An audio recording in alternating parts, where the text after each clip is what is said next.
Hello everyone, welcome back to my channel. So today I want to show you all how I boil my meat. Actually the meat I have today is chicken and goat meat. The chicken is hard-boiled chicken, what you might call old layers. They are the bottom of the pot, and I have the goat meat on the top.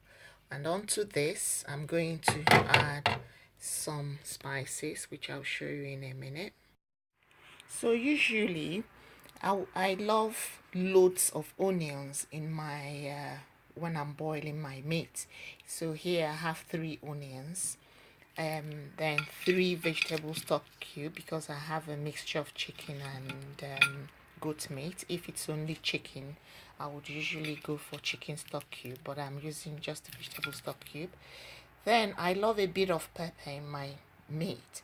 I would either use one Scotch bonnet, or I will use this dry pepper, which is like a yellow Scotch bonnet that has been dried and ground. In Nigeria, where I originate from, we call it Cameroon pepper.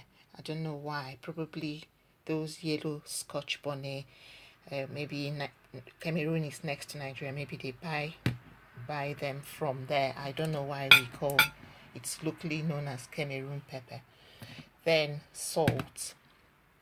So today I want just a bit, like a tip of this teaspoon of this dry pepper, Cameroon pepper. Then my Scotch bonnet, just because this pepper has a unique taste. Okay, so I have my onions chopped here. I'm just going to put the Scotch bonnet and pour in my onions, all chopped. And onto that, I'll quickly squeeze in my vegetable stock cube. That's the first one. The second one. And the third one. And the salt, I'll just add a bit of salt. I just go around the meat a little bit. Could be like a tablespoon and a half or more. And like I said, I add just a bit, half a teaspoon of the Cameroon pepper. Then I'm going to stir, just stir everything. So I know most people might question why maybe they have to be shown how to boil meat. My interest or my aim with my channel is that every activity I post, every video I post, something should be learned. I'll tell everyone why I boil my meat simply with the most basic items like onion, pepper, and stock cube and salt. The stock I collect from this meat can be used across the board. I don't go adding garlic and ginger and everything when I know, especially when I know I might not just be using the stock meat on that day, like today, or I might want to use some of the stock meat for something else. Let me explain. If I add ginger and I add garlic, I might not be able to use part of this stock meat in making some traditional soups, but I can easily use it in making like jollof rice or fried rice, but it might not necessarily be what I want to make use the stock from this meat for. So this is one tip I'm leaving with any of the viewers today. You can boil your meat as simply as possible and still use the stock of the meat across the board. A lot of times I have frozen stock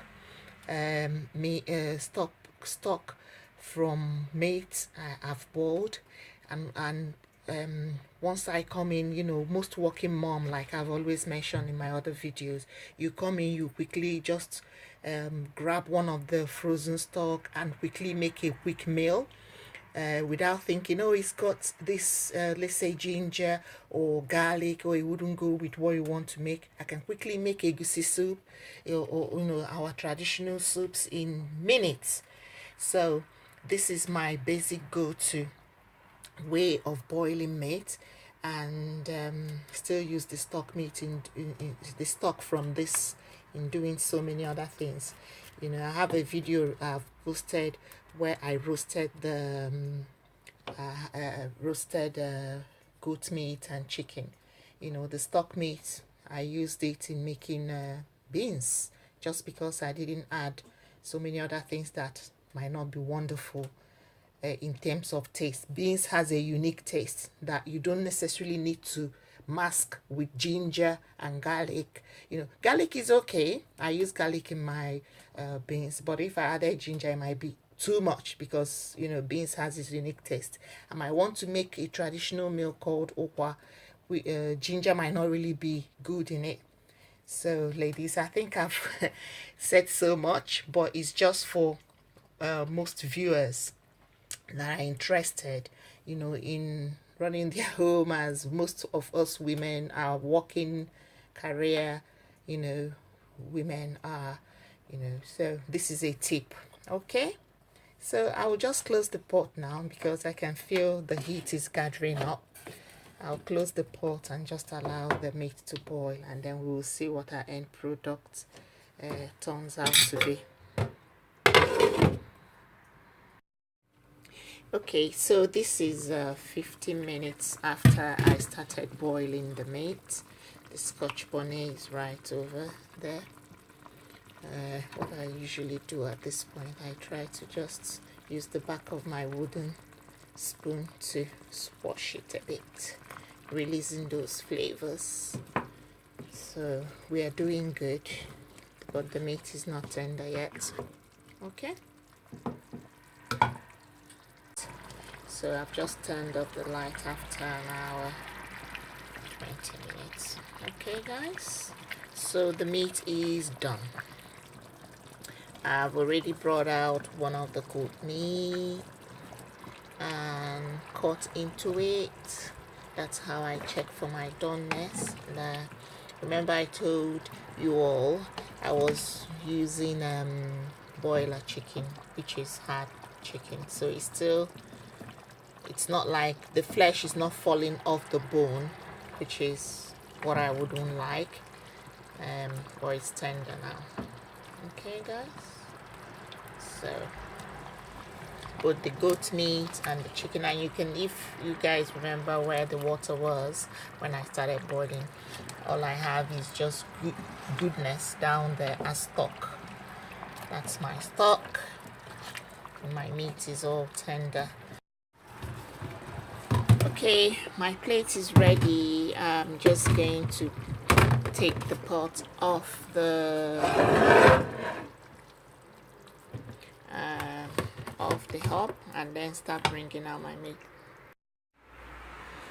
Okay, all my meat are now out. So the goat meat is over here and the chicken are over there.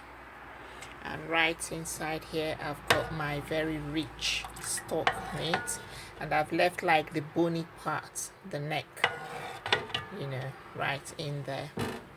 Okay guys, I hope you can see all the oils and juiciness. What I do when I freeze, I sometimes remove a layer of frozen oil, leaving pure stock. Okay, this is the meat I'm going to season and roast. That's what I usually do, and I have a video on how I do that. Okay guys, thank you for coming through to my channel once more, and I'll see you guys in my next videos. Thank you. Bye.